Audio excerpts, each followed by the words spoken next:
Hello students, अभी हम लोग कैलकुलस पढ़ रहे हैं और कैलकुलस में अभी जो हम लोग चैप्टर इनिशिएट करेंगे उसका नाम है एरिया इनक्लोज्ड बाय कर्व नाम है उसका।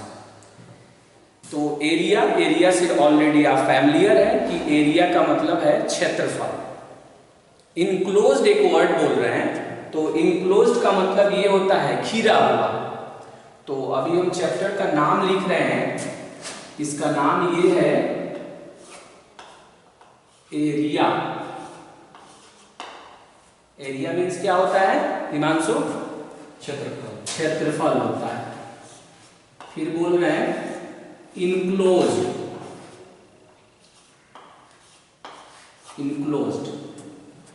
बहुत सारे बुक में देखेंगे कि इस इनक्लोज्ड को बाउंडेड भी लिखता है।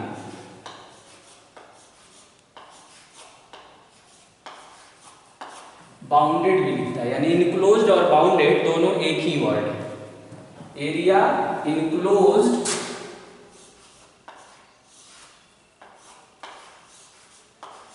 Bye the curves.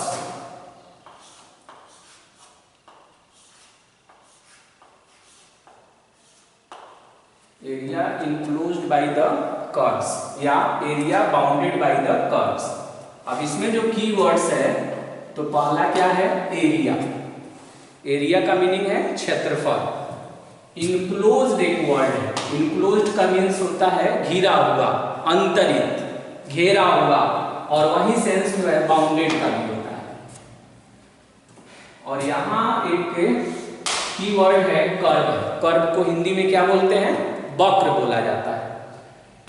तो पूरा चैप्टर का नाम हुआ area enclosed by the curves. इससे एक क्वेश्चन जो है एकेडमिक में हमेशा एक लॉन्ग क्वेश्चन इससे पूछी जाती है। लॉन्ग क्वेश्चन में 6 मार्क्स का हो सकता है, किसी बोर्ड में 5 का है, किसी में 7 मार्क्स का है, लेकिन एक क्वेश्चन श्योर एंड सर्टेन रूप से रहता है। और ये क्या पढ़ रहे हैं हम लोग? कैलकुलस पढ़ रहे हैं। कैलकुलस में क्या पढ़ रहे हैं हम लोग? इंटीग्रेशन का एप्लीकेशन पढ़ रहे हैं। इसको कहा जाता है कि ये जो चैप्टर है ये एप्लीकेशन ऑफ डेफिनिट इंटीग्रेशन है। इसका मतलब ये हुआ कि हम लोगों ने जो डेफिनिट इंटीग्रेशन पढ़ा उसका यूज क्या करेंगे, उसका यूज करके क्या कैलकुलेट कर सकते हैं, इन सारी चीजों को इस चैप्टर में पढ़ना है। अब जैसे मान लीजिए कि सर्कल का एरिया हम लोग जानते हैं। आप बताइए तो आशुतोष, सर्कल का एरिया कितना होता है? पाई आर स्क्वायर होता है। उसमें आर क्या बताता है? रेडियस। आर जो है रेडियस को बताता है। अब इस चैप्टर में ना हम आपको प्रूफ करके दिखाएंगे कि सर्कल का एरिया पाई आर स्क्वायर कैसे होता है। सर्कल का एरिया पाई आर स्क्वायर कैसे होता है, इस चैप्टर में हम आपको सिखाएंगे। अभी तक तो आपने पढ़ा ना कि सर्कल का एरिया पाई आर स्क्वायर होता है, और ये चैप्टर उसको कैलकुलेट करने में केपेबल है। दूसरी बात कि इस चैप्टर को हम लोग पढ़ते क्यों हैं, इसको क्यों पढ़ेंगे? ऐसे भी हम लोग क्षेत्रफल निकालने का कॉन्सेप्ट पहले से जानते हैं। आयत का क्षेत्रफल निकालते हैं, वर्ग का निकालते हैं, समांतर चतुर्भुज का निकालते हैं, और भी डिफरेंट फिगर है, वो सब का एरिया हम लोग कैलकुलेट करते हैं। Rectangle, square, parallelogram, triangle, right angle triangle, trapezium, बहुत सारा एरिया हम लोग ऑलरेडी पढ़कर आए हुए हैं। लेकिन इस चैप्टर में देखिएगा ना कि जितना सारा एरिया आप पढ़कर आए हैं उन सभी एरिया को ये कैलकुलेट कर सकता है। साथ ही साथ कुछ ऐसा भी कैलकुलेशन करेगा जो पहले आप लोगों ने नहीं पढ़ा है, यानी प्रीवियस आइडिया से आप उसका क्षेत्रफल कैलकुलेट करके नहीं निकाल सकते। और अभी हम लोग देखेंगे भी उसको कि कौन ऐसी आकृति है जिसका क्षेत्रफल जो है 10th क्लास के कॉन्सेप्ट से हम नहीं निकाल सकते, और ये आपको निकाल देगा। यानी क्या पढ़ रहे हैं हम लोग? एप्लीकेशन ऑफ डेफिनिट इंटीग्रेशन, यानी निश्चित समाकलन का अनुप्रयोग पढ़ रहे हैं। अनुप्रयोग का मतलब ये हुआ कि उसको पढ़े तो उसका क्या यूज करेंगे हम लोग डेली लाइफ में। तो वही एक यूज है, बहुत सारा यूज है, जिसमें ये भी एक यूज है जिसका नाम है area enclosed by the curves नाम है। अब इसके अंतर्गत जो है कुछ पार्ट को हम डिस्कस करने वाले हैं, और वो पार्ट क्या है? तो तो अभी हम लोग प्रोसीड करते हैं, एक टॉपिक पर हम लोग अभी डिस्कस करेंगे और वही टॉपिक आपको एरिया को कैलकुलेट करने में हेल्प करेगा। पहली बात हम क्या कर रहे हैं कि let y is equal to F X. y is equal to F X means कि एक फंक्शन है, एक रूल है, एक नियम है। y is equal to F X be a continuous function in closed interval a to b। ये जो ब्रैकेट देख रहे हैं ना, इस ब्रैकेट को हम लोग क्लोज इंटरवल पढ़ा जाता है। एक और वर्ड यहाँ लिखे हैं लेकिन शॉर्ट में लिखे हैं कंटिन्यूअस, लिखे हैं यहाँ पर कंटिन्यूअस। हिंदी में उसे संतत कहा जाता है या सतत भी कहा जाता है। कंटिन्यूअस का शॉर्ट मीनिंग हम आपको बता दें कि अगर कोई फंक्शन कंटिन्यूअस है, इसका मतलब ये हुआ कि वो ग्राफ जो है ना कहीं भी टूटा हुआ नहीं है। कंटिन्यूअस का मतलब ये होता है लगातार, कहीं पर भी ग्राफ में होल नहीं है, गैप नहीं है और जंप नहीं है, यानी वो लगातार है, कहीं से भी ग्राफ टूटा हुआ नहीं है। फिर एक और यहाँ पर यूज कर रहे हैं क्लोज इंटरवल। इसको पढ़ा जाता है क्लोज इंटरवल और a, b, मतलब a और b के बीच में, जिसमें a भी शामिल है और b भी शामिल है, उस बीच में जो है ग्राफ टूटा हुआ नहीं है, ऐसा एक फंक्शन है। अब उसका हम ग्राफ प्लॉट करने वाले हैं। ऐसे ही एक एट रैंडम सिचुएशन क्रिएट कर रहे हैं। कोई भी फंक्शन होता है तो उसका ग्राफ बनता है। जैसे 10th स्टैंडर्ड में आप ग्राफ बनाते हुए देखते हुए, एक ऐसा चैप्टर होगा जिसमें इक्वेशन को सॉल्व करते हुएगा ग्राफिकल मेथड से। तो वैसा ही सिचुएशन है यहाँ भी, और एक फंक्शन है और यही फंक्शन है। एक पॉइंट ये है और एक पॉइंट ये है, दो इसका एंड पॉइंट है। अब एक ये पोर्शन और एक ये पोर्शन, और ये ग्राफ किसका है, तो ये ग्राफ है आपका y is equal to F X, एक फंक्शन है, उसी का ये ग्राफ है।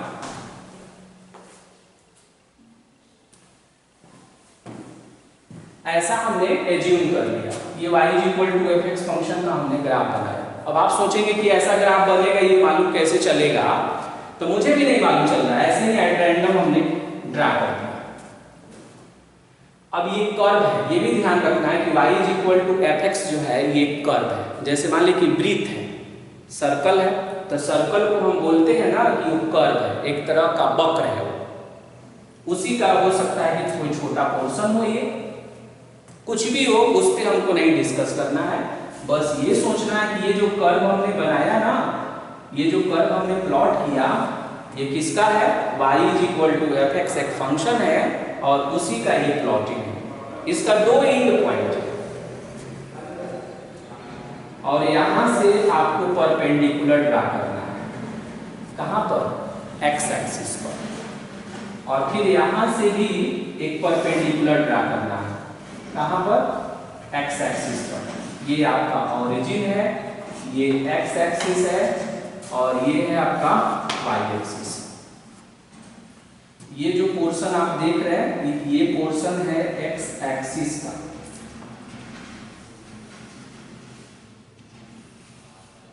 अब देखिए, इससे एक आकृति बना है।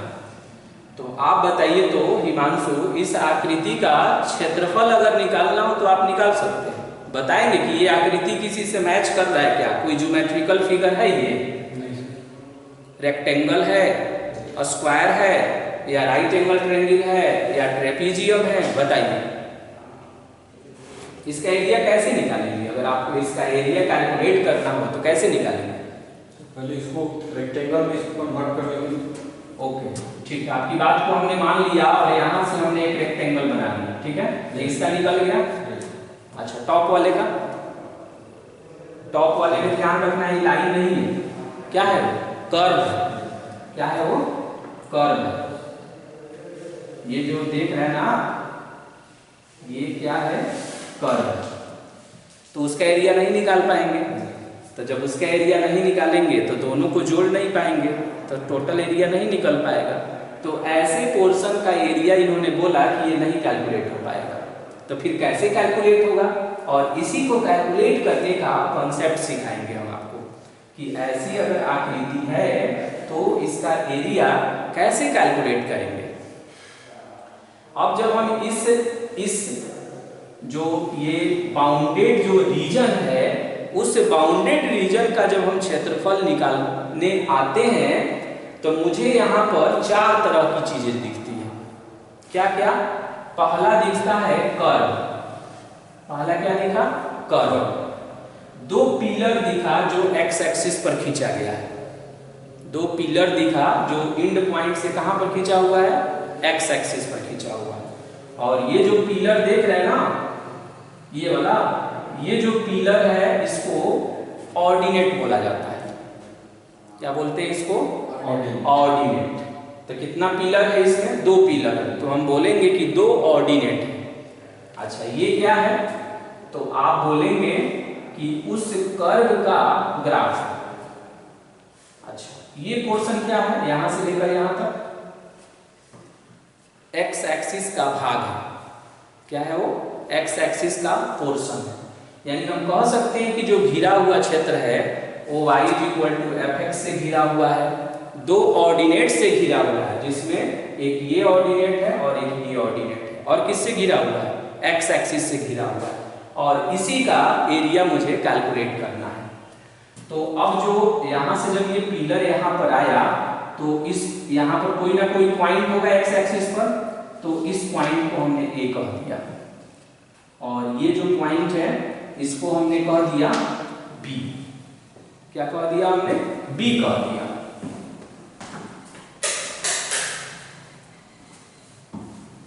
तो दो पॉइंट को यहां से जब हमने पिलर खींचा तो ये एक्स एक्सिस पर कहीं ना कहीं मीट करेगा, तो ये ए है और ये क्या है आपका, बी है।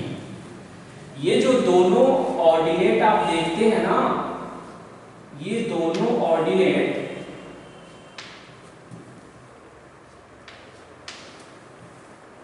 y एक्सिस के पैरेलल होता है।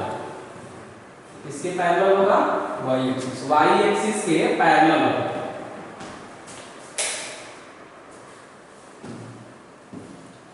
देखिए इसको ध्यान से देखेंगे तो मालूम चलेगा कि ये ऑर्डिनेट है और ये ऑर्डिनेट है, और ये दोनों ही y एक्सिस के पैरेलल है।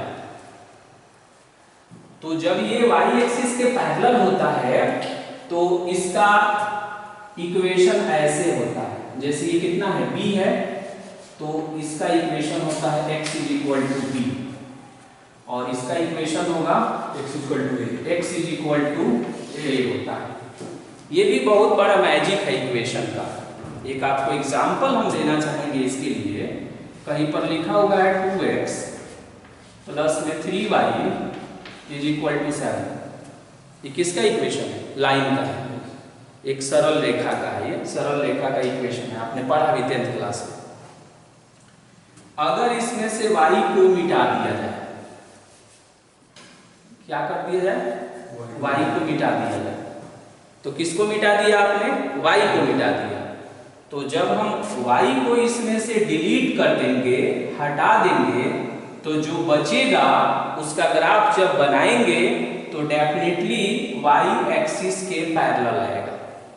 यानी इसका ग्राफ आप बनाकर देखिएगा तो ये y अक्ष के समानांतर आएगा। तो आप सोचिए कि ये जो ऑर्डिनेट है x = a, इसका ग्राफ कैसा होगा, y एक्सिस के पैरेलल होगा, और दिख भी रहा होगा। दोनों क्या है, y एक्सिस के पैरेलल है।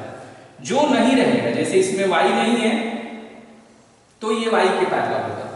अगर इसी में से x को मिटा दिया जाए और ऐसे है 3y = 7, मान लीजिए ऑब्जेक्टिव में आया हुआ है क्वेश्चन, और पूछा जाए कि जब इसका ग्राफ बनाएंगे तो किसके पैरेलल होगा, हाँ क्यों, कैसे मालूम चल रहा है कि एक्स एक्सिस के पैरेलल? इसमें जो एक्स एक्सिस नहीं, एक्स वाला भाग नहीं है उसमें, जो नहीं रहेगा उसी के वो समानांतर हो जाएगा। तो 3y = 7 है, तो इसका ग्राफ बनाएंगे तो एक्स एक्सिस के समानांतर होगा।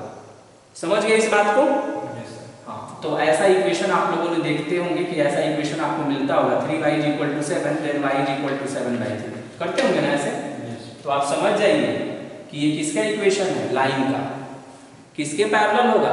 एक्स एक्सिस के पैरेलल होगा। पैरेलल मींस समानांतर होगा, इसीलिए दोनों ही पिलर को जब आप देखेंगे तो मालूम चलेगा कि दोनों ही पिलर क्या है, एक्स वाई एक्सिस के पैरेलल है, क्योंकि इसमें एक्स नहीं है।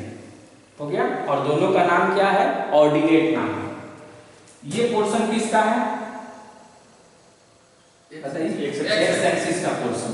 ये दोनों क्या है? ऑर्डिनेट है। और ये क्या है? कर्व। कर्व का वो ग्राफ है। और ए से बी में कह रहे थे कंटिन्यूअस है, तो देखिए इस ग्राफ को ए से लेकर और बी तक देखिए, कहीं टूटा हुआ है?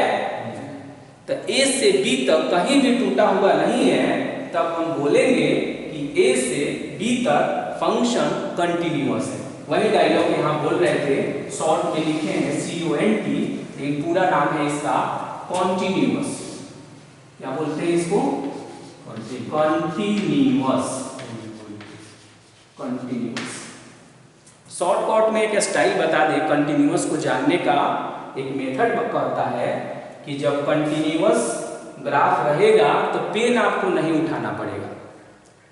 पेपर पर से अगर पेन को उठा दिए, पेन जो है अगर पेपर को छोड़ दिया तो समझिए डिसकंटिन्यूअस हो जाएगा। तो यहाँ से यहाँ तक बनाना है अगर आपको, तो बताइए कहीं भी पेन को लिफ्ट करना पड़ेगा या लगातार बन जाएगा? लगातार बन जाएगा। ये बता रहा है कि वो कंटिन्यूअस है। ओके, तो कंटिन्यूअस का मीनिंग ये हुआ। तो फाइनली एक बार और हम क्या बोल रहे हैं कि ये कर्व है और दो ऑर्डिनेट है। एक ऑर्डिनेट है x = a और ये ऑर्डिनेट y एक्सिस के पैरेलल है। एक ऑर्डिनेट है x = b, वो भी y एक्सिस के पैरेलल है। और एक क्या है? x एक्सिस है। तो कितना पार्टिसिपेट कर रहा है इस एरिया को छेकने में या इनक्लोज करने में? कौन कौन पार्टिसिपेट कर रहा है? कितना भाग पार्टिसिपेट कर रहा है? तो देखिए 1 2 3 4 4 क्षेत्र से गिर रहा है, तो वो एरिया इनक्लोज हो रहा है, जिसमें 3 लाइन है। 3 क्या है? लाइन है, लेकिन एक क्या है? कर्व। अब इसी का एरिया निकालने के लिए देखिए हम क्या स्ट्रेटजी अपना रहे हैं, उसे ध्यान से आपको देखना है। इसमें से हम एक पोर्शन ले रहे हैं। वो पोर्शन बहुत ही पतला होगा, लेकिन समझने के लिए हम क्या कर रहे हैं कि इसे बड़ा ले रहे हैं। लेकिन आपको समझना है कि ये दोनों जो येलो कलर से हम बना रहे हैं, ये दोनों एक दूसरे के बहुत क्लोज है, वेरी वेरी क्लोज है, ऐसा आपको समझना है। अब हम क्षेत्रफल निकालने के लिए यहाँ बैकग्राउंड तैयार कर रहे हैं कि इसका क्षेत्रफल कैसे बनाएंगे, उसी का थ्योरी आप लोग पढ़ रहे हैं। तो ये दो येलो कलर से हमने ले लिया और इसको कहता है ये स्ट्रिप कहता है। ये पूरा जो पोर्शन अगर हम छायांकित कर दें, शेड कर दें, तो इसे क्या कहते हैं? स्ट्रिप कहते हैं। इस स्ट्रिप का नाम हम लोग लिखेंगे। तो पहले तो इसका नाम हम लिख देते हैं। किसका एरिया मुझे निकालना था? यहाँ कैपिटल A, यहाँ पर कर दिए हम कैपिटल B, यहाँ पर कर दिए कैपिटल C और यहाँ पर कर दिए कैपिटल D। कहिएगा A को मिटा दिए, तो A है यहाँ पर, अभी भी है। O से लेकर B तक का जो डिस्टेंस है ना, इसी को तो हम लोग स्मॉल a कह रहे थे, है ना? ये अभी भी है। और O से लेकर C तक का जो डिस्टेंस है, उसे क्या कह रहे थे हम? स्मॉल b कह रहे थे। ये अभी भी है, ये मेंशन है। इस तरह से हमने इसको दिखा दिया। यानी मुझे क्षेत्रफल किसका निकालना है? A B C D और फिर A। इसमें जो क्षेत्रफल लिखने का जो स्टाइल होगा, जहां से हम लोग शुरू करेंगे वहां पर फिर एंड करेंगे। देखिए कैसे बोल रहे हैं, A B C D, ऐसे नहीं बोलेंगे इसका नाम। इसका बोलेंगे कि we have to find the area of A B C D A. जैसे फिजिक्स में किरचॉफ्स लॉ पढ़ते थे तो उसमें जो लूप बनाते थे जिसे मेश कहा जाता था, तो वहां पर भी मेश का नाम ऐसे ही लिखते थे। We have to find the area of A B C D A, ऐसे बोलेंगे हमेशा, ओके, क्योंकि इस तरह से कंफ्यूजन नहीं होता है। इसका एरिया मुझे निकालना है और उसी का एरिया की हम बैकग्राउंड कर रहे हैं। एक हमने स्ट्रिप बनाया, ये स्ट्रिप है ये, ओके, और ये जो हमने स्ट्रिप बनाया हुआ है तो इसमें हम क्या कर रहे हैं, कुछ कंस्ट्रक्शन कर रहे हैं। देखिएगा डॉट डॉट से करके कंस्ट्रक्शन कर रहे हैं,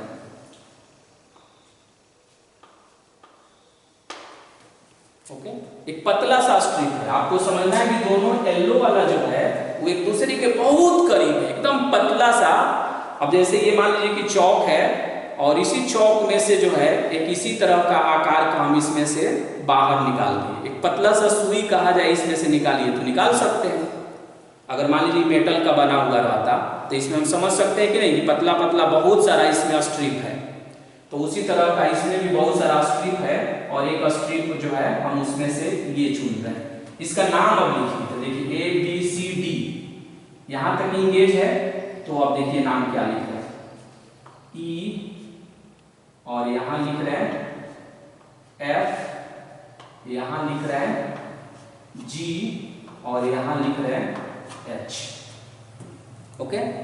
डॉट लाइन बनाने से दो और नया पॉइंट भी बन गया है, तो यहां पर इस पॉइंट का नाम लिख देते हैं के और इसका नाम लिख देते हैं हम एल लिख देते हैं, ओके। अब देखिए ये जो है एफ, या ऐसे बोलेंगे ई एफ जी एच, यहां पर हम लिख सकते हैं कि हियर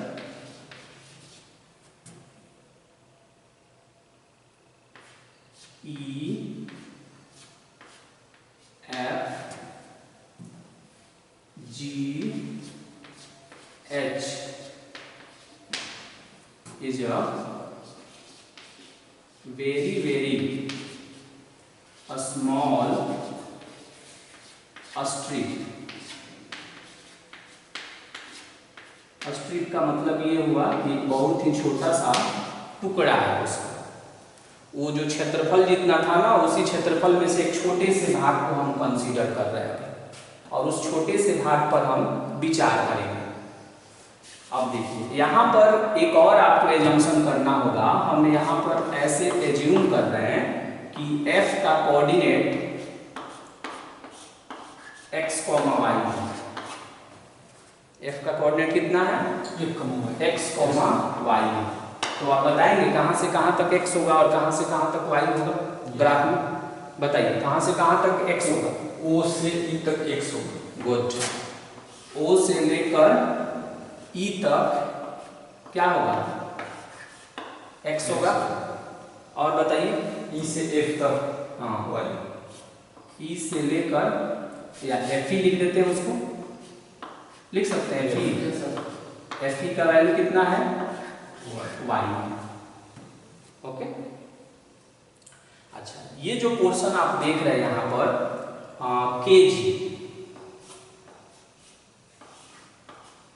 kg, अच्छा और देखिएगा ध्यान से देखिएगा फिगर में, बस थोड़ा सा कॉन्सेप्ट है इसमें। FL देख रहे हैं आप, यस, और EH देखिएगा, सबसे तीनों इक्वल है क्या, यस। हाँ। और आपको एक और बात बता दें कि ये लाइन और ये लाइन इतना ही दूरी पर है कि बहुत ही क्लोज है, हाँ बहुत ही क्लोज है। तो हम क्या कह सकते हैं कि EH जो होगा वो क्या होगा, बहुत ज्यादा होगा या बहुत कम होगा, बहुत कम। E से लेकर और H तक का जो दूरी होगा, जो डिस्टेंस होगा वो क्या होगा, वेरी वेरी स्मॉल होगा ना। तो उस वेरी वेरी स्मॉल को हम मान लिए डेल x मान लिए, से मतलब माना गया, कहा गया, क्योंकि वो बहुत ही कम है। हम अपनी सुविधा के लिए उतना दूर पर दिखा रहे हैं लेकिन वो वेरी वेरी क्लोज है और उसको हमने क्या माना, डेल x। और देखिएगा ध्यान से, KF और GL, बताइए KF और GL वो भी दोनों इक्वल होगा और वो भी डिस्टेंस बहुत ही कम है। सोचिए कि ये लाइन अगर यहां होता, यहां पर,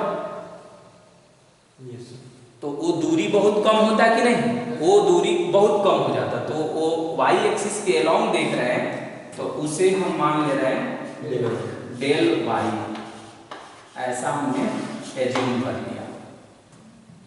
ओके, क्लियर है? ये क्या कर रहे हैं हम, मुझे क्षेत्रफल फाइंड करना है किसका, A B C D A का एरिया निकालना है। उस एरिया को निकालने के लिए उसमें से एक छोटा स्ट्रिप काटे और उस स्ट्रिप का नाम क्या है, देखिए यहां पर लिखा हुआ है E F G और H। यही छोटा एक स्ट्रिप हमने चुना है और उसी पर हम लोग कंसीडर कर रहे हैं। अब देखिएगा मेरा एक मैजिक यहां से देखिए, आप ध्यान से अब देखिएगा, आप यहां पर देखिए एरिया E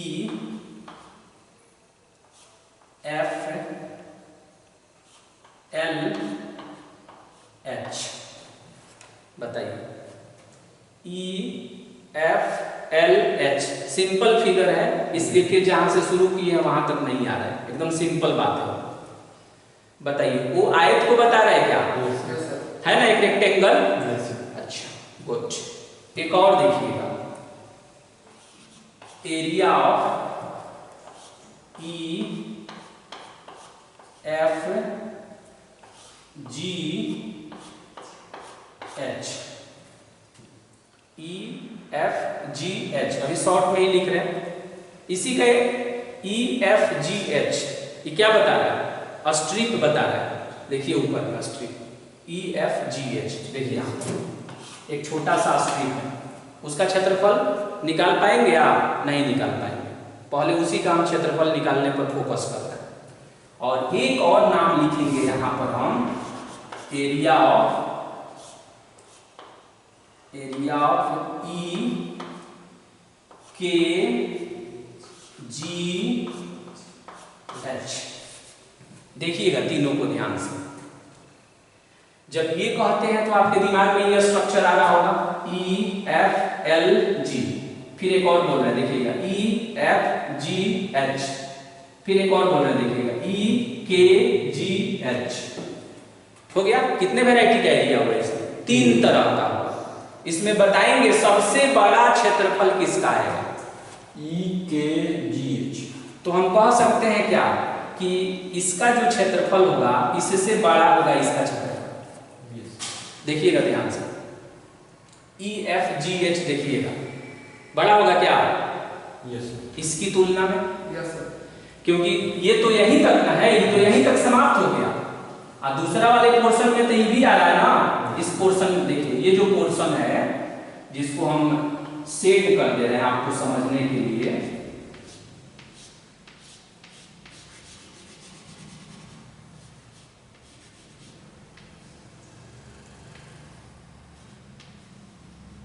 देखिए दूसरे वाले में भी शामिल हो जा रहा है कि नहीं, तो ऑटोमेटिक है कि उसका क्षेत्रफल बढ़ जाएगा। अच्छा तीसरे वाले के बारे में कहिए, तीसरा वाला तो सबसे बड़ा है, उसका कारण क्या है, ये वाला पोर्शन इसमें शामिल हो जा रहा है जिसमें हम स्टार बना रहे हैं, है कि नहीं। तो हम ऐसे लिख सकते हैं या नहीं लिख सकते हैं, बस ये हम मुझे बता दीजिए। आप लिख सकते हैं ना, जस्ट लाइक समझिए बढ़ते क्रम में, आप पहले बचपन में पढ़ते हुएगा कि आरोही क्रम में सजाएं या अवरोही क्रम में सजाएं, तो आरोही और एक अवरोही, तो ये देखिए ये बढ़ते क्रम है, इसका क्षेत्रफल, ये क्षेत्रफल जो है इससे छोटा है, यानी इसमें कहा जाए कि सबसे बड़ा कौन है, ये है, उससे छोटा ये है, उससे छोटा ये है, ठीक है। अच्छा अब इसका एरिया निकालने का कॉन्सेप्ट मुझे समझाइए, सजेस्ट करिए। EFLH का एरिया कैसे निकालें, लंबाई गुने चौड़ाई। हाँ लंबाई गुने चौड़ाई हो जाएगा, सिंपल रेक्टेंगल है, तो बताइए लंबाई कितना होगा, चौड़ाई कितना होगा।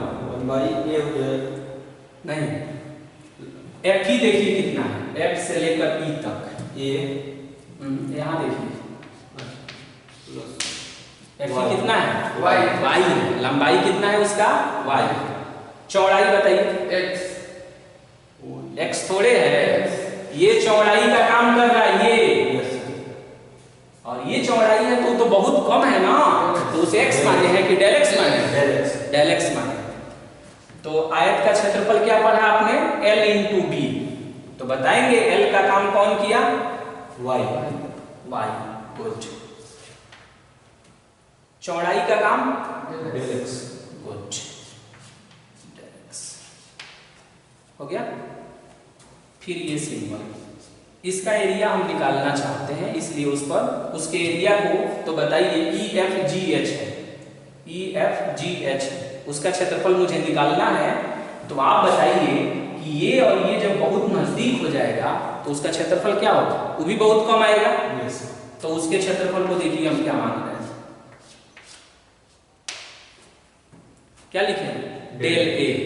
डेल ए बताएगा कि उसका क्षेत्रफल आएगा लेकिन बहुत ही कम आएगा, तो क्षेत्रफल को ए से लिखते हैं। अब बहुत कम आएगा तो उसके साथ डेल लगा दिए। डेल का लगना इस बात को इंडिकेट करता है ना कि वो बहुत ही छोटा है, very very small change in x को बताता है। ओके, फिर देखिए, फिर ये सिंबल हमने दे दिया EKGH। बताइए तो आशुतोष, इसका क्षेत्रफल कैसे निकालेंगे, EKGH। ये भी आयत है क्या, हाँ, लंबाई गुने चौड़ाई। तो बताइए लंबाई कितना होगा इसका, ना, यहां से लेकर और यहां तक वाई है, आपको जाना है वहां तक, वाई प्लस डेल, हाँ गुड। यहां से लेकर यहां तक वाई है और आपको जाना कहां तक है, यहां तक। तो ये पोर्शन जोड़ना पड़ेगा ना, डेल वाई। तो लंबाई कितना हो जाएगा आपका, good, Y plus del Y. चौड़ाई बताइए, चौड़ाई सेम ही रह जाएगा, चौड़ाई में कोई चेंजिंग नहीं। ओके, क्लियर है यहाँ तक। देखिए इससे कितना अच्छा एक फॉर्मूला डेवलप करने वाले हैं इस कॉन्सेप्ट से। अब देखिए इन तीनों में डेल एक्स से डिवाइड करने वाले हैं, तीनों भाग, एक भाग ये है, एक भाग ये है और एक भाग ये है। कितना से डिवाइड करने वाले हैं, डेल एक्स। और हमेशा ध्यान रखा जाता है कि ये इनइक्वालिटी है, बराबर का चिन्ह नहीं है, उसे इनइक्वालिटी कहा जाता है, हिंदी में उसे असमीका कहा जाता है।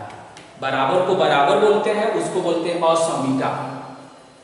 तो जिससे भी डिवाइड करना चाहिए वो हमेशा पॉजिटिव होना चाहिए, इस बात का ध्यान रखा जाता है, नहीं तो चिन्ह जो है रिवर्स हो जाता है। तो आप बताइए कि अगर हम डेल एक्स से डिवाइड करेंगे तो डेल एक्स पॉजिटिव है या नेगेटिव है, पॉजिटिव है। क्यों, क्योंकि थोड़ा सा एक्स में इंक्रीमेंट नहीं, उसका कारण ये होना चाहिए कि वो चौड़ाई है, और चौड़ाई कभी नेगेटिव थोड़े होता है। कभी आपने सुना कि बोर्ड जो है -4 मीटर चौड़ा है, -2 मीटर चौड़ा है, ऐसा हो सकता है, नहीं हो सकता है। इसलिए लेंथ जो है, लेंथ शुड बी पॉजिटिव, लंबाई हमेशा पॉजिटिव ही होता है। चौड़ाई भी एक तरह का लेंथ है, चौड़ाई भी क्या एक तरह का लेंथ ही होता है, बस उसे नाम दे दिया गया कि चौड़ाई है। तो कितना से हम डिवाइड करने वाले हैं, डेल एक्स। और हम अब लास्ट स्टेप की ओर पहुंच रहे हैं, डिवाइडिंग बाई डेल एक्स। किसमें डिवाइड करेंगे, सभी में, in each term,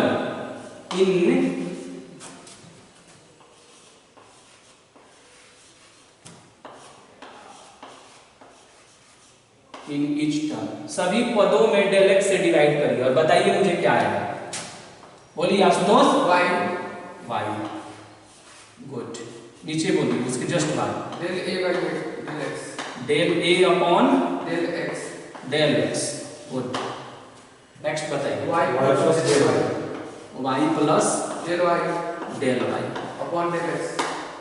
del X cut जाएगा, डेल एक्स से डेल एक्स तो कट जाएगा ना, डिवाइड करेंगे तो यहाँ भी तो डेल एक्स है ना जी, यहाँ नहीं है डेल एक्स, डिवाइड करेंगे तो डेल एक्स कैंसिल होगा ना उसमें, जिस तरह इसमें कट गया है। हो गया इतना। अच्छा अब देखिएगा एक और काम कर रहे हैं हम इसमें, डायरेक्ट इस बात को हम लिख रहे हैं, लिमिट ले रहे हैं।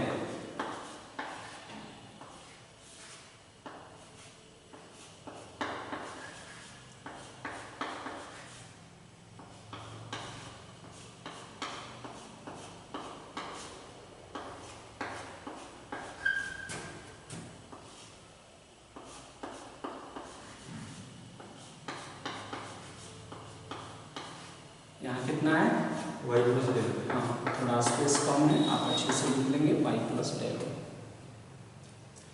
तो इसमें कहता है एक बहुत ही इंपॉर्टेंट बात आपको बताने वाले हैं कि आज तक जो है ये कॉन्सेप्ट जो है बहुत सारे एग्जाम में, कॉम्पिटिटिव एग्जाम में आया हुआ है। जब भी लिमिट का प्रभाव आता है, जैसे देखिए यहाँ लिमिट आया, वही सेम लिमिट यहाँ भी आया और वही सेम लिमिट यहाँ भी आया, तो कहता है कि जैसे ही लिमिटिंग लगाते हैं ना इनइक्वालिटी में, यहाँ पर एक और एक्स्ट्रा चीज अटैच हो जाता है, इक्वालिटी का भी संभावना बन जाती है। ऐसा रूल है। इस बात को समझने के लिए आपको लिमिट का लेक्चर वीडियो देखना चाहिए। वहां पर आप ये सीख पाएंगे कि ये जो लेस देन है तो इसमें इक्वल क्यों अटैच होता है, उसका कारण वहां जान पाएंगे। फिलहाल आप ये याद रखिए कि जैसे ही सभी पदों में लिमिट अटैच होता है, एक नया चीज जुड़ जाता है, क्या, इक्वल टू, बाकी सेम टू सेम मूव करता है। ये कहता है कि डेल एक्स के जगह पर 0 रखिए, तो इसमें डेल एक्स है कहीं नहीं है, y है, तो ये y ही रह जाएगा। और आपको मालूम होगा कि इसी को हम dA बाई dx कहते हैं। कई बार मैंने बताया होगा कि limit del X tends to 0, del Y upon del X को ही dy बाई dx कहा जाता है। डिफरेंशिएशन में भी इस बात को मैंने बताया था। उससे ये पूरा मिलकर, आप फिर से देख लीजिए, आशुतोष कुमार आपको ये कहीं पर मिला है, मुझे बताएंगे? dy बाई dx से तो बहुत परिचित है, इससे परिचित है कहीं? कहाँ देखे थे ऐसा? डिफरेंशिएशन के लेक्चर वीडियो में मैंने बताया था कि dy बाई dx जो है ना, ये ऐसे हुआ करता था, बाद में स्टाइलिश होकर ऐसे बन गया, लेकिन एक्चुअल में ऐसे होता है। Limit del X tends to 0 और del Y upon del X होता है। ये होता है मेन उसका कॉन्सेप्ट। तो इसको अब हम लोग अभी हटाते हैं।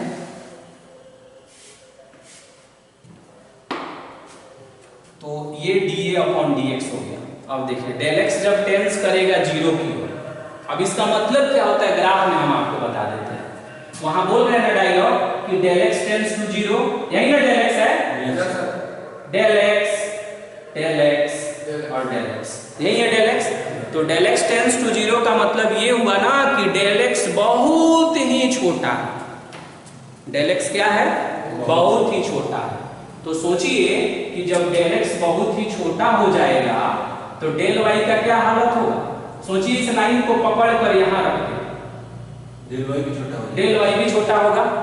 यानी जब डेल एक्स छोटा होगा तो उस कंडीशन में डेल वाई भी छोटा होगा। ये बता रहा है कि जब del X tends to 0 then del Y also tends to 0।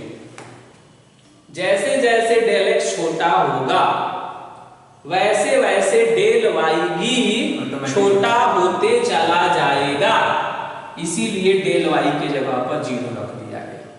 ये कहा कि धीरे धीरे डेल एक्स छोटा होगा, तब आपके दिमाग में आना चाहिए कि धीरे धीरे डेल वाई भी छोटा होगा।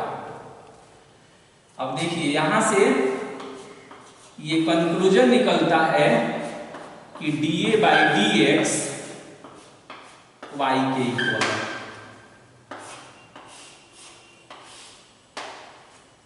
कैसे बताएंगे इस बात को? इक्वालिटी का एक रिजल्ट है और वो कह रहा है कि उसी से बड़ा है या फिर उसी से छोटा भी है, तो ऐसा तभी होगा जब वो बराबर होगा। एक ही चीज किसी से बड़ा और किसी से छोटा हो सकता है क्या? एक ही चीज जो है dA बाई dx है, तो ये y से क्या है? बड़ा है। अब फिर कह रहा है कि y से छोटा है। ऐसा संभव है? ऐसा तभी होगा जब वो क्या होगा, बराबर होगा। यानी इससे ये निष्कर्ष निकलता है कि dA अपॉन dx किसके इक्वल है, y के। यानी जितना भी डायलॉग अभी तक बोले उसका निष्कर्ष बस यही निकला कि dA अपॉन dx किसके इक्वल होता है, y के इक्वल होता है। इसीलिए तो ऑब्जेक्टिव में ये पूछता है कि एरिया इनक्लोज्ड बाय कर्व में अगर y is equal to fx कोई फंक्शन है और स्ट्रिप का एरिया अगर डेल a है तो dA अपॉन dx किसके इक्वल होगा, y के। अब देखिए ऐसा होने से क्या बेनिफिट हुआ उसको हम रिमार्क में करके लिख रहे हैं। क्या करके लिख रहे हैं उसको, रिमार्क में। मान लीजिए कहीं लिखा, अब रिमार्क में ऐसे लिख रहे हैं a to b y dx, इसका वैल्यू निकालना है। क्या करना है, a to b y dx। तो देखिएगा इसका वैल्यू निकालना है। क्यों निकालना है अभी हम लोग देखेंगे।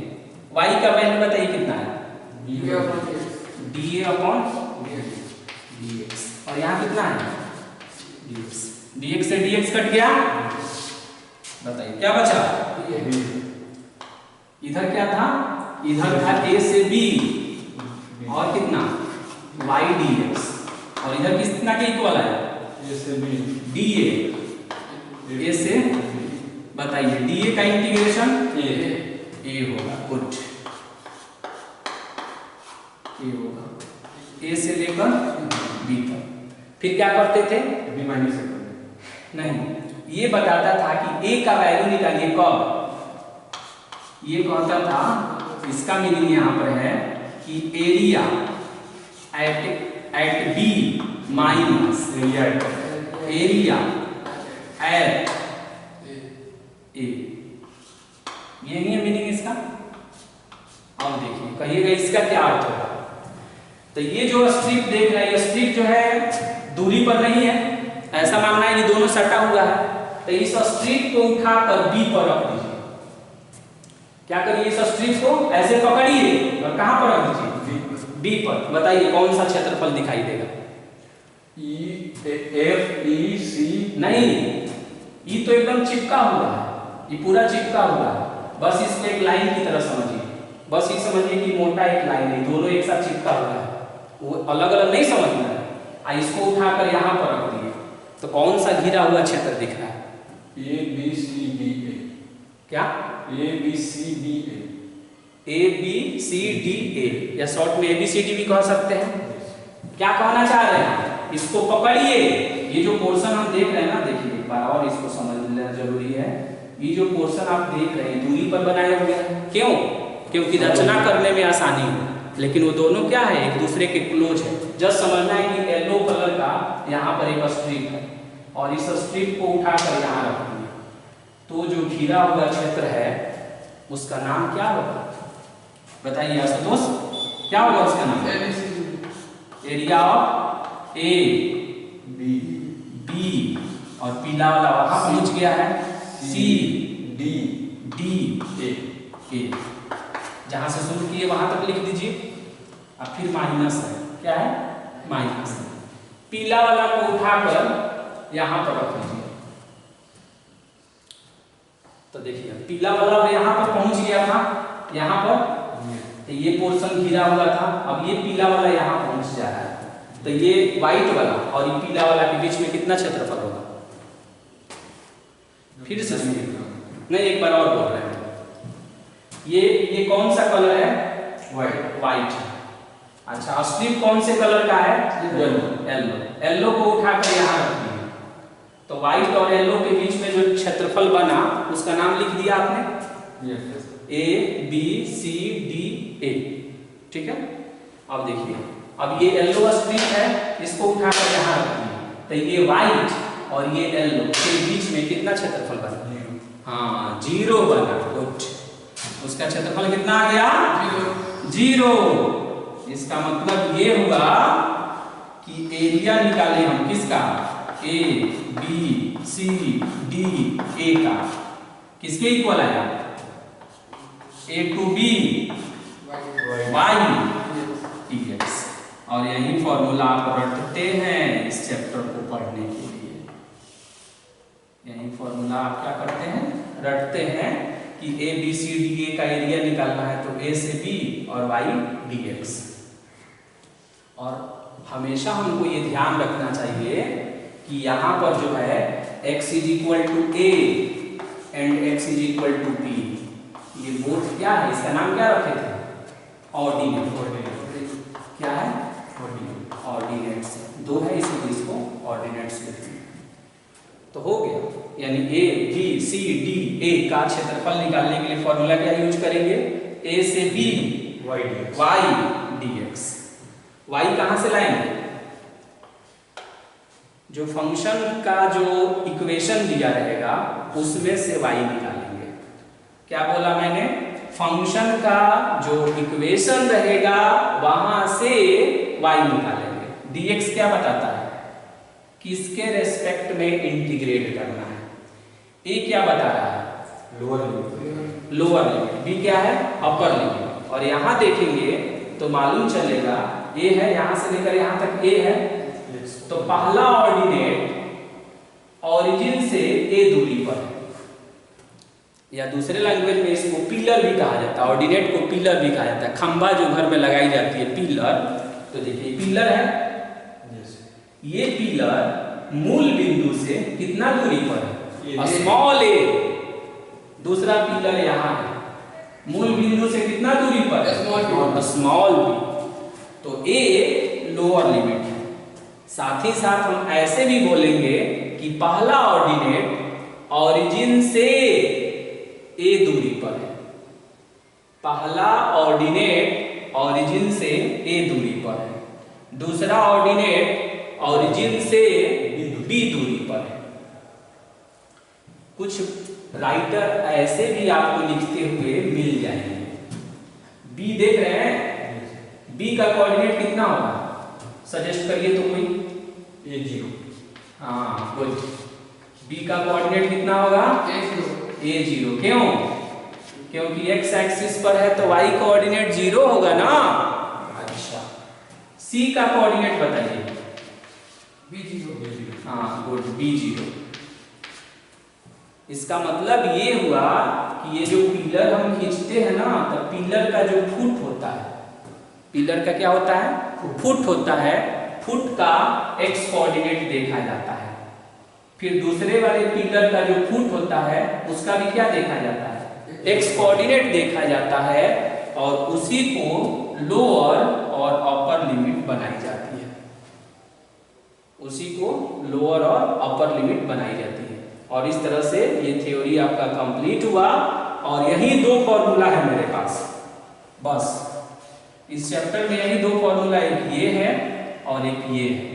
इसी का हेल्प लेकर हम पूरे क्षेत्रफल को कैलकुलेट करेंगे, पूरे चैप्टर में इसी का डिस्कशन करेंगे। और एक और बात आपको इम्पोर्टेंट है जो है वो बता दें कि जैसे हमने x एक्सिस पर लंब खींचा था, वैसे ही आप y एक्सिस पर भी खींच सकते हैं। अगर y एक्सिस पर लंब खींचेंगे तो ये सब बदल जाएगा, x के जगह पर y हो जाएगा और y के जगह पर x हो जाएगा। तो ये फॉर्मूला क्या बन जाएगा, आएगा ऑब्जेक्टिव में, कि अगर ऑर्डिनेट जो है, यहाँ पर ऑर्डिनेट जो था, ऑर्डिनेट का मतलब क्या समझ रहे हैं, पिलर, खंबा। अगर ऑर्डिनेट x एक्सिस के पैरेलल था, यहाँ पर ऑर्डिनेट किसके पैरेलल था, y एक्सिस के पैरेलल था, तो y एक्सिस के पैरेलल था तो y dx था। तो कहेंगे कि अगर x एक्सिस के पैरेलल हो जाए तो क्या हो जाएगा, ये फॉर्मूला x dy, बाकी कुछ नहीं बदलेगा, x से dy हो जाएगा। तो इस बात की भी चर्चा करेंगे हम लोग नेक्स्ट क्लास में। ओके।